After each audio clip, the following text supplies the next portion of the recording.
নিতাই গো প্রামানন্দে হরি হরি বল। জয় শ্রী রাধেশ্যাম। সবাইকে রাধে রাধে। সমস্ত সাধুদের চরণে, ভক্তবৃন্দদের চরণে আমার বারংবার দণ্ডবত অনন্ত করে প্রণাম জানাই। আজকে রবিবার 29শে মার্চ। আজকে একাদশী। একাদশীর নাম হচ্ছে কামদা একাদশী।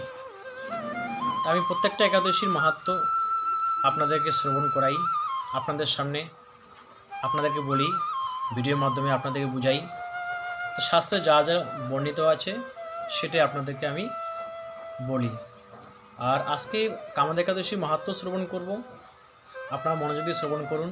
এই একাদশীর মাহাত্ম্য শাস্ত্রে কতটা মঙ্গল, কতটা কল্যাণ, কতটা পুণ্য বর্ণিত আছে আপনাদেরকে আমি এখন এই ভিডিওর মাধ্যমে শ্রবণ করব।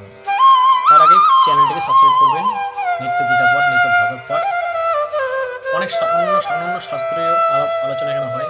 আপনারা শ্রবণ করতে চাইলে এই চ্যানেলটিকে সাপোর্ট করবেন। জয় শ্রী রাধেশ্যাম। আজকে রবিবার 29শে মার্চ, কামদা একাদশী, চৈত্র শুক্লপক্ষ। এই একাদশী মাহাত্ম্য বরাহ পুরাণে আছে, যে বর্ণনা করা হয়েছে। মহারাজ যুধিষ্ঠির প্রশ্নের উত্তরে শ্রী গদাধর বললেন, মানে যুধিষ্ঠির ভগবান শ্রীকৃষ্ণকে বললেন যে একাদশীর মাহাত্ম্য কি। চৈত্র মাসের শুক্লা একাদশীর নাম হচ্ছে শ্রী কামদা। নরপতি দিলীপের প্রশ্ন অনুসারে মহর্ষি বশিষ্ঠদেব বললেন, এই নরপতি নাম হচ্ছে কি দিলীপ। তার প্রশ্ন অনুসারে মহর্ষি বশিষ্ঠদেব বললেন, এই একাদশী পুত্রদাকারী ও সর্ব পাপ নাশকারী। রাধে রাধে। ললিত নামে এক গন্ধর্ব নমিতা নাম্নী এক গন্ধর্ব কন্যার প্রতি খুব আসক্ত ছিল। ললিত নামে এক ব্যক্তি গন্ধর্ব নমিতা নামে এক গন্ধর্ব কন্যার প্রতি আসক্ত ছিল। উভয়ের প্রতি উভয়ের গাঢ় প্রীতি, কেউ কারো ক্ষণিক বিরহ সহ্য করতে পারত না। রাজা পুণ্ডরীকাকের সবাই একদিন ললিত সুমধুর কণ্ঠে গান গাইবার সময় সেই সভায় নমিতাকে না দেখে চারিদিকে তাকে খোঁজ করছেন। তাতে গানের তালভঙ্গ হল। সে সবাই কর্কটক নামে এক নাগ ছিল। সে ললিতের রহস্যের কথা জানত। সে বিষয়ে রাজাকে বলায় রাজা ক্রোধ ভরে ললিতকে অভিশাপ দিয়ে রাক্ষসে পরিণত করলেন। তখন রাজা অভিশাপ দিয়েছেন, আর এই ললিত তখন রাক্ষস রূপে পরিণত হয়ে গেলেন। তখন রাক্ষস রূপে ললিত বনে বনে ঘুরতে লাগলেন। স্বামীর এমন অবস্থা দেখে নমিতা মহাদুঃখে কাতর হয়ে সেই শ্বাস মোচনের জন্য চিন্তিত হল। নমিতা তাকে দেখে মহা চিন্তিত হয়ে গেল, দুঃখে কাতর হয়ে গেল স্বামীকে দেখে, এই অবস্থা দেখে।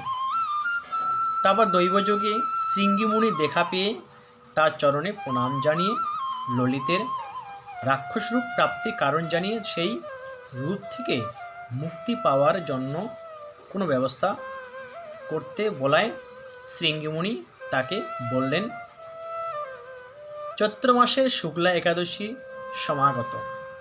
যে চৈত্র মাসে একাদশী যে সমাগত, যেমন আজকের দিনে এই চৈত্র মাসের শুক্লপক্ষে কামদা একাদশী, সেটাই শৃঙ্গিমুনি তাকে বললেন। পরে সেই এই ব্রত যথাবিধি পালন করত। রাত্রি জাগরণ করে পরের দিন পালন করার পর সেই ব্রতের ফল স্বামীকে দান করো, তোমার স্বামীকে তুমি দান করো। তখন নমিতা এই একাদশী ব্রত করলেন শৃঙ্গিমুনির কথায়। তাতেই তোমার স্বামী শাপমুক্ত হবে, তাই তোমার স্বামী শাপমুক্ত হয়ে যাবে। মুনির এমন বাক্য আশ্বস্ত ললিতা ভক্তি ভরে কামদার ব্রত করে স্বামীকে তার ফল দান করার ফলে ললিত রাক্ষস রূপ ত্যাগ করে দিব্যরূপ ধারণ করল, পুনরায় সুখের জীবন লাভ করল। সর্বপাপ নাশকারী কামদা ব্রত পালনকারীর সকল মনোরথ পূর্ণ হয়। এই ব্রত পাঠ বা শ্রবণে ব্রতী বাজবে যজ্ঞের ফল লাভ হয়। তাহলে বোঝা গেল যে একাদশী করে তার রাক্ষস রূপী তার সব ধৌত হয়ে গেল। সে আবার পুনরায় তার দিব্য শরীর লাভ করলো গন্ধর্ব। তাহলে একাদশী কতটা মাহাত্ম্য। তার স্ত্রী নমিতা একাদশীর ব্রত পালন করে সেই ফলটি তাকে খাওয়াইছেন, সেই প্রসাদটা ভগবানের প্রসাদটি তাকে খাওয়াইছেন। তারপরে তার রাক্ষস রূপ থেকে আবার দিব্য রূপ ধারণ করল। তাহলে প্রত্যেকটা একাদশীর মাহাত্ম্য থাকে, এক একটা একাদশীর মাহাত্ম্য থাকে। তো আজকে কামদা একাদশীর মাহাত্ম্য শ্রবণ করলাম। আপনারা ভক্তি ভরে মনোযোগ দিয়ে এই একাদশী ব্রত পালন করুন। তারপরের দিনে সোমবারে